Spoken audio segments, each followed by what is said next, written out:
కవితక్క పార్టీ పెట్టినప్పటి సంది గిప్పటిదాకా Rajagopalam sir, KTR sir, Dharmapuri Arvind sir, ఇక వివేక్ వెంకటస్వామి సారు ఇంకా చాలా మంది లీడర్లు మాట్లాడారు. కానీ గాలందరిది ఒక లెక్క, కేఏ పాల్ సార్ది ఇంకొక లెక్క. సారు మాటలే అలాగుంటాయి. మళ్ళా నేను ప్రపంచం మొత్తం తిరుగుకుంటా ప్రపంచంలో అవుతున్న యుద్ధాలన్నిటినీ ఆపుతుంటే మన తెలుగు రాష్ట్రాలల్లో ఎవరికి వాళ్ళు అసలు ఇంటనే లేరు. అరే కవితక్కకు ఏమయ్యింది చెప్పుండ్రి, ఆమె పార్టీ ఎందుకు పెట్టాలి? అయినాక ఇప్పుడు పార్టీ పెట్టి ఏం చేస్తుంది? కొట్లాటలు పంచాయతీలు ఏమన్నా ఉంటే బాపు అన్నతోని చూసుకోవాలి. పార్టీ పెట్టుడు ఎందుకు అని చెప్పి మొత్తం మీద అయితే కేయప్పాలు సారు మస్తు గరం అయ్యిండు. మళ్ళా కేవలం అన్నతో ఉన్న గొడవలతో తండ్రి సెటిల్ చేయకపోతే లక్షల కోట్లు ఆస్తి కొరకు, ఎందుకంటే కేసీఆర్ గారు తెలంగాణ ఏర్పడినప్పుడు 1,40,000 కోట్లు మిగిలింది. ఆయన 10 సంవత్సరాలు వెళ్ళినప్పుడు 25 లక్షల కోట్లు దాదాపు బడ్జెట్, ఆ తర్వాత 8 లక్షల కోట్లు అప్పు, అంటే 33 ప్లస్ దాదాపు 35 లక్షల కోట్లు. ఎన్ని లక్షల కోట్లు మిగిలింది? తనకి ఎన్ని లక్షల కోట్లు ఇవ్వాలి? నాకెందుకు సీఎం పోస్ట్ ఇవ్వరు? నా దగ్గర 1000 కోట్లు ఉన్నాయి, నేను ఖర్చు పెడతాను. ఈరోజు తెలంగాణ అప్పు 10-12 లక్షల కోట్లు, ఆంధ్ర అప్పు 13 లక్షల కోట్లు. అప్పులు ఎలా తీర్చుతారని అడిగితే కవిత అంటది 1,00,000 కోట్లు మిగిలి ఉన్నాయట. అంటే ఆవిడ కనీసం ఏబిసిడీలు కూడా తెలియదు. 1,00,000 కోట్లు మిగలలేదు.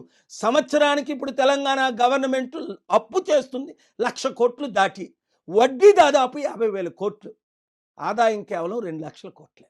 అర్థం చేసుకోండి. అగో విన్నారు కదా, మొదలు కవితక్క నడుచుకొని అటెనక మొత్తం మీద అయితే మా పార్టీలో చేరిక కంటే వచ్చేది మన సర్కారే అని చెప్పి మొత్తం మీద అయితే సారు చెప్పబట్టే.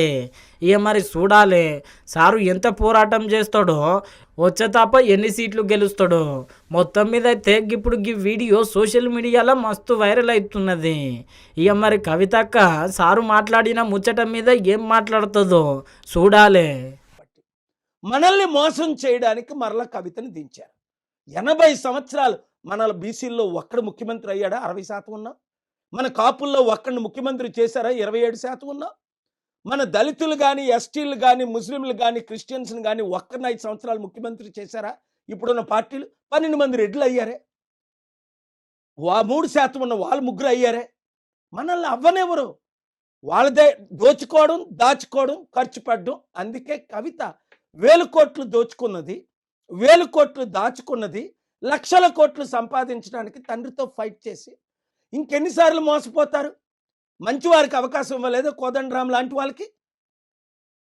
కనుక ఈ ఇప్పుడున్న 2-3 కులాలే కదా 80 సంవత్సరాలు మన తెలుగు రాష్ట్రాల్లో వెళ్తున్నాయి.